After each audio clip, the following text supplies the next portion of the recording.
Nyt liikutetaan vähän rintarankaa. Eli kaikissa niskahartian tämmöisissä kireystilanteissa, niin kun on istunut paljon päätteellä, niin tämä tekee tosi hyvää. Nyt sä saat laittaa kädet olkapäille, näin. Mieti, että tämä liike tulee täältä lapojen välistä ja rennosti alas näin. Teepä mulle semmoinen kierto niin, että vastakkainen kyynärpää tulee kohti vastakkaista polvea.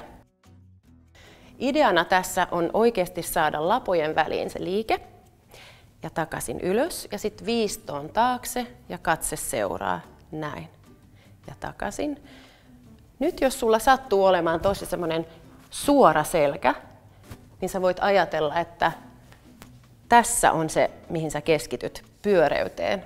Sitten jos taas on semmoinen muoto, että se on oikein semmoinen toiseen suuntaan pyöreä, niin tähän suuntaan on se liikkeen niin kuin fokus.